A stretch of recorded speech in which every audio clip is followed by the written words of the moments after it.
Okay, Sunday, October 8th, 2023.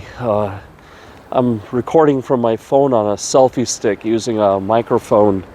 You can see here, extension. I thought this would be a little bit easier than the GoPro. Just make sure this micro...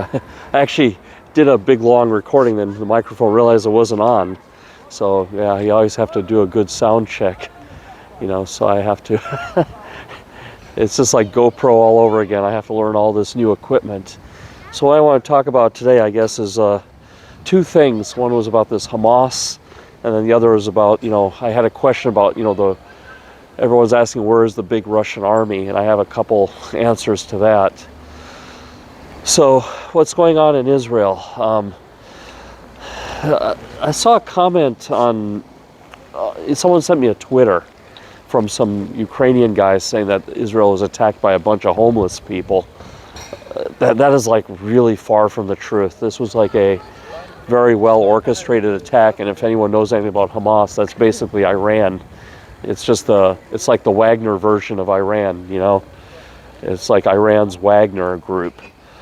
So those guys were, if you look at the videos and stuff, they were using drones, they were using those paragliders, and they did like a very well coordinated attack. I mean, they overwhelmed the defense system, shot more rockets than they knew what the Israelis could fire back, knowing a few would get through, like a saturation attack. But unlike the Russian invasion, this was a terrorist attack versus a military operation. So I don't think they have the logistics to sustain this, and the Israelis just right away flew in and took out key targets. I mean, they were, bombing whole buildings, where they suspected that, Hamas would have leadership elements or communication or logistics. And, I don't think this is going to, Netanyahu is saying, oh, this is a war. No, this is going to be over in like 2 weeks. So, I mean, they were caught off guard and everything.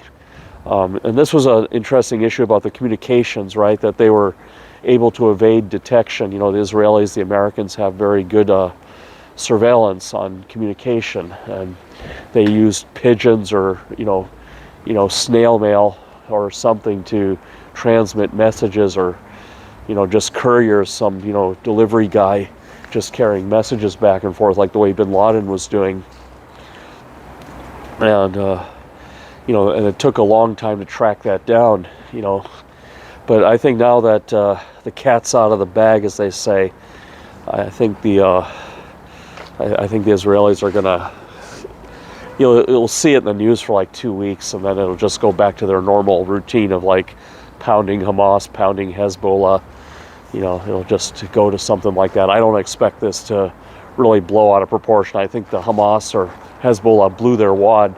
I mean, they played their whole hand right away. I don't think they have any more tricks up their sleeve, but it was a crazy attack. I mean, they were coming in from the sea, the air, and they were grabbing hostages. I think nobody is better at hostage rescue than the Israelis. I mean, if you look at Entebbe, and I think they've had some other rescues. They were just used to getting their people snatched all the time, and they basically invented this whole, hostage rescue tactics, using a flashbang, going in there, negotiations, all this kind of stuff. That's all, they invented all of that. So, yeah, it's a crazy world. Now, the other question is like, where is the Russian army? Well, I had a friend, or a friend of a friend, came from America here to Ukraine, and he was asking all these, like saying something like, yeah, if Russia wanted to, they could just smash Ukraine. They could just, bring in their whole army and be in Kiev in one day. That's actually not true. The Russian army has a lot of issues, and I'll just go down a whole list of them. One is Russia has a big territory, and not only do they have to defend from outside, I mean, even though they're frenemies with China, they still have to have forces on the border because the Chinese have been encroaching in the Soviet Far East. The other, in Japan too, is intimidating Russia. And then Finland joined NATO, and now they have that border to defend. The Finns have been, putting forces up on that border, and they're going to be building up and everything. So Russia has to worry about that. Russia has to worry about, Poland also. I think Poland shares with Belarus, but still Poland, that is a proxy of Russia in a way. So they have to worry about that one as well. And then within Russia, what I explain to people is Russia's like 16 distinct ethnic groups in Russia, and Russia's not multicultural. The Soviet Union was multicultural, where you had many, many different ethnic groups, all calling themselves Russian, all speaking Russian, and all aligned to the Soviet Union.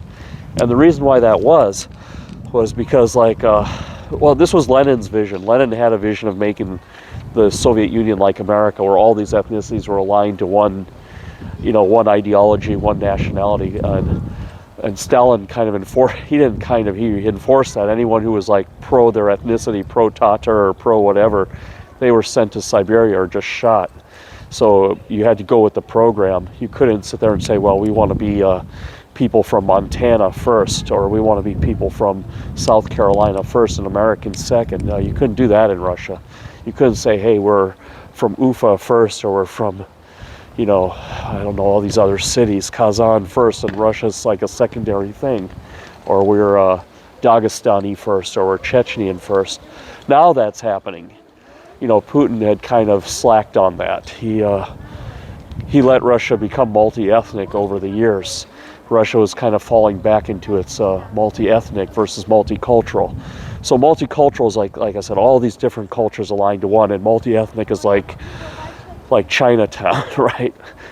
Or like a Little Italy or something. You have all these different groups in a country, but they still hang on to their main identity instead of merging into the main one. They hang on to their local identity or their original identity instead of merging into the national one. So that's Russia's problem too, that they have to actually have army to guard against some of these ethnic groups, because some of them are more ambitious than others. So there's it's not like America, in its best days. I mean, even America in its worst days is still pretty united, believe it or not. But Russia is messed up. Russia is, they could splinter. And I think that's what the Ukrainians are applying pressure and doing these drone attacks inside Russia. You're already seeing some group near Belgorod, these like anti-Russian Russians doing attacks inside Russia. They've gotten some tailwind from this situation. They're blowing stuff up in Russia, and they don't even listen to the advisors from Ukraine or America. They said they have their own war and this is their own problem, and stay out of it, kind of thing, So the Russian forces, and especially this Prigozhin thing, where Prigozhin got drunk and got pissed and decided to go for Moscow. Russia's even guarding against that. Putin is paranoid, and he is really worried about another uprising. So that's the first problem, is they have a lot of territory to cover with their army, and then the what they call quote unquote real Russians, these white Slavic people, St. Petersburg, Moscow, and then the rest are spread out in Russia, kind of minorities within their own country, outside of Moscow and St. Pete.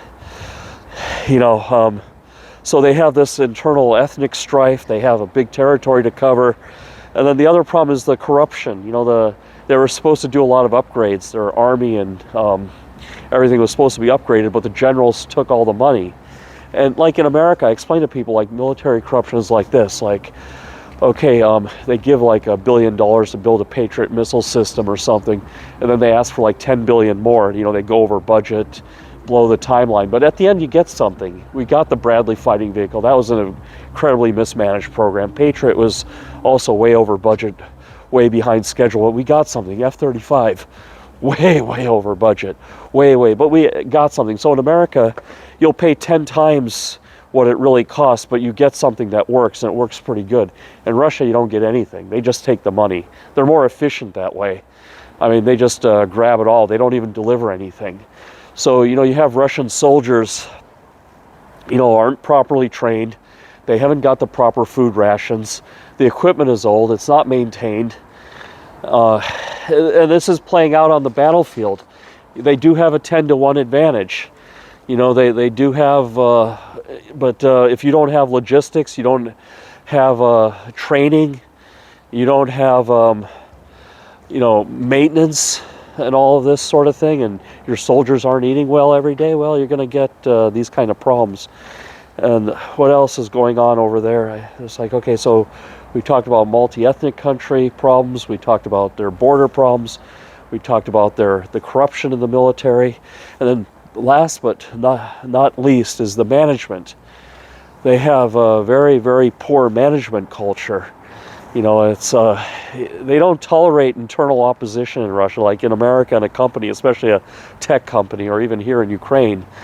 You can argue with the boss, like why that technology approach or that approach is not good, as long as you have valid points. You can't just argue for the sake of arguing, and then or debate. Let's say the word debate. That's more correct. And you finally get to a solution because you're bulletproofing your ideas. They don't really have that in Russia. It's like the oldest guy is the smartest guy, because he's been there the longest, and if you mess with him, his allies will, take you out or take your career down. So they have this kind of like toxic political culture there in Russia, this management culture. The management is like, they definitely haven't read any Lean Six Sigma books or anything from Edward Deming, or, they haven't sent many people to Harvard for an MBA. That's for sure. So it's a very hierarchical, oldest guy knows best type of thing. And I was almost, like when the Ukrainians took out the head of the Black Sea Fleet. I was like, you don't want to take that guy out. He's the one making all the bad decisions, making everything possible. Now they're going to put some young, hard charger in there who actually makes good decisions. What you want to do is aim for the middle management, and you want to keep all the old guys alive and take out all the ones in the middle, so that you have that predictable Soviet management style, that Soviet hangover, carryover, where you got to be a good yes man versus a good technician or something, or a good manager. It's more based on your loyalty to the boss versus like your ability to deliver results. So they fudge the books. It's just like the Iranian nuclear program or Saddam's weapons program. They found that it wasn't as advanced as they thought because like the guys were just fudging the books. They were making a lot of mistakes. They didn't want to report it. They didn't want to say, well, this approach didn't work. We need more money to try another approach. They knew they would end up in jail or shot, so they just lied. Yeah, we got all this shit works, and then, kick the can down the road, and lucky for them, the Americans invaded, right? Before they had to be, before it was shown in testing or something that it didn't work.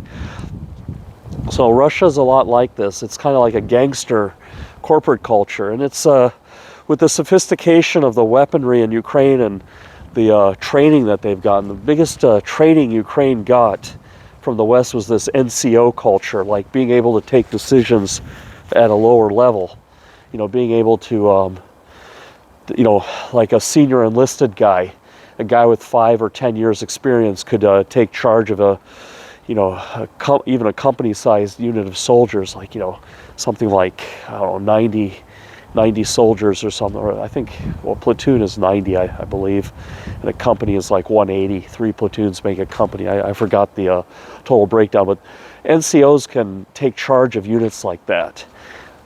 Junior officers can lead units like that.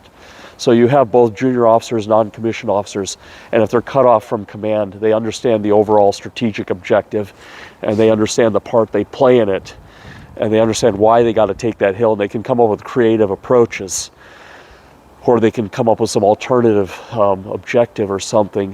It's left up to them, really, to make decisions. In Russia, they don't push decisions down like that. Everyone has to call up command to figure out what's going on.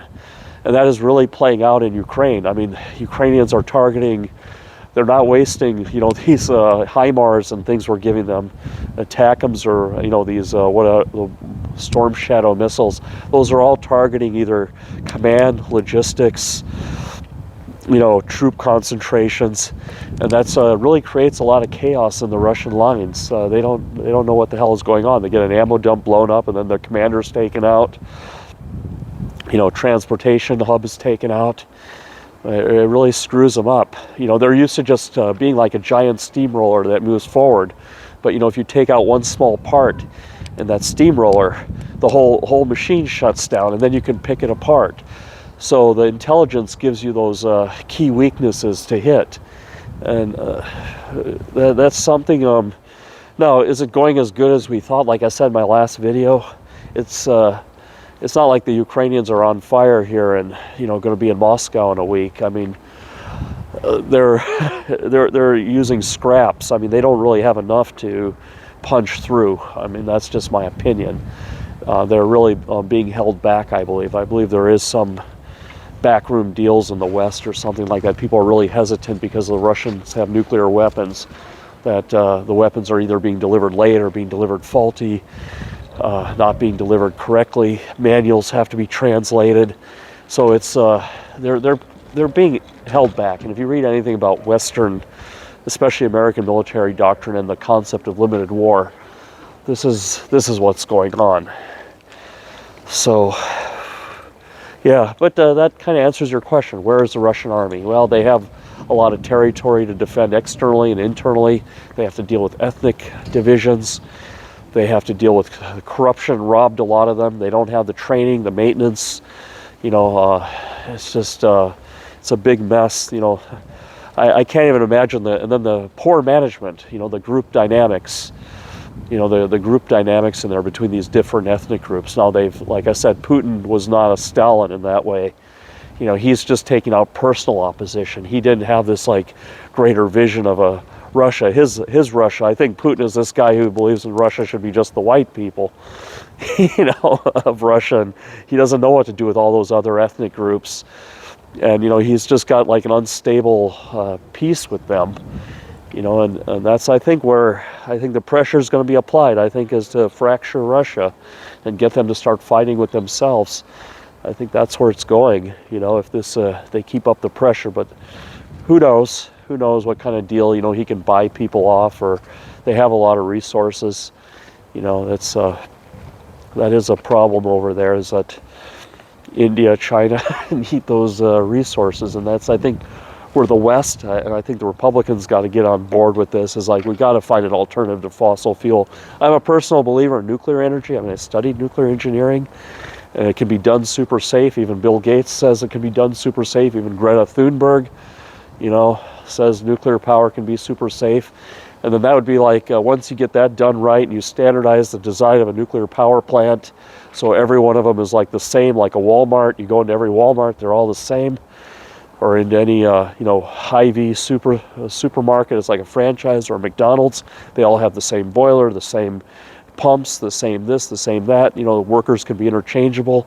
It could even be a branch of military service, like the Navy nuclear engineers, when they're on shore duty, can run the civilian nuclear power plants, and they do that 4 years, and then they go back out to sea.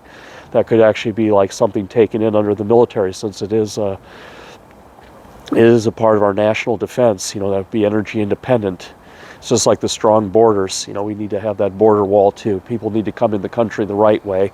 They need to stand in line, get vetted, make sure that they're truly refugees and not just job seekers, but they're really running from a war, or they lost their home, or they're going to be persecuted. And they can wait for the process, and they can make that process faster. There's plenty of IT and data sharing out there, so they don't have to wait for years. It could be like 30 days in a hotel on the other side, on the Mexican side or something. I think that would be okay. I could live with that. I think that's a good moderate solution to both sides could be happy with. So I mean, yeah, the U.S. has to do this energy independence and everything, and then the Russian strategy of selling oil to pay for weapons is negated. Then they don't have any source of income, and then the fracturing from within really starts. And then some of those leaders come to the U.S., and then we make them agree, no nukes and all this kind of thing, and disarm them, and then we roll in there. We send in the American order, and I would hope that we send in only the best parts of American culture: our management, our meritocracy, our multiculturalism, our innovation, and then we keep the good parts of their culture. I mean, the Russians are eating better than the Americans. Ukrainians are eating, everyone's eating better than the Americans. Everyone is exercising better than the Americans. We've really fallen off on the Olympics and everything, so we need to pick that up from the countries we we work with, or I'm conquer or whatever. We need to take some of the best parts of their society and incorporate it into ours. So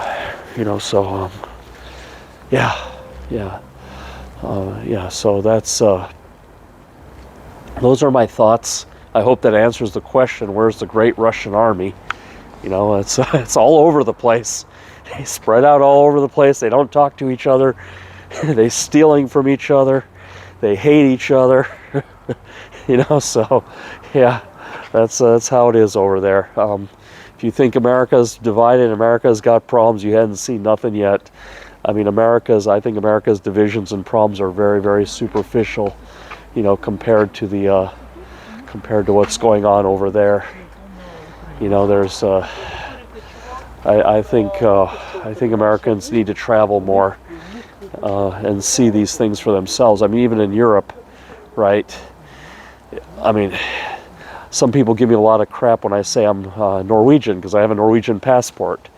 And, oh no, you're American with a Norwegian passport, or you're an Indian person who has an American passport or something like this. But in America, this is like really cool about America. As soon as you get your American citizenship, no matter where you are, you're an American first. A lot of countries wish they had this, or they think it's a bad thing, but it's actually what gives us our power. That you can come from anywhere, and Europe should learn this. That if someone takes the time to learn the language, pass the exams, pays the taxes, they have a seat at the table, and they can be called a Norwegian or a Swede or a German or whatever. It's I don't know why everything has to be genetic based. The genes are traveling all around the world constantly. They've done enough DNA testing. They're finding, I did a DNA test. I have 4% Finnish DNA. I have 4% British DNA. So the genes are always flowing. I'm trying to think what the other parts of my DNA are. There's a lot of Central Asian, which is like Kazakhstan. Obviously a third is Indian. I have to look that up and tell that to you guys. But yeah, my father actually had 8% Scandinavian DNA, pretty sizable amount. But we traced our family going back 300 years. There was no one in Scandinavia, so the genes are always floating around. They're always moving around. And I think these people who are really ethnic activists and stuff need to do some more homework. But anyway, that's all I got. Take care and have a good night.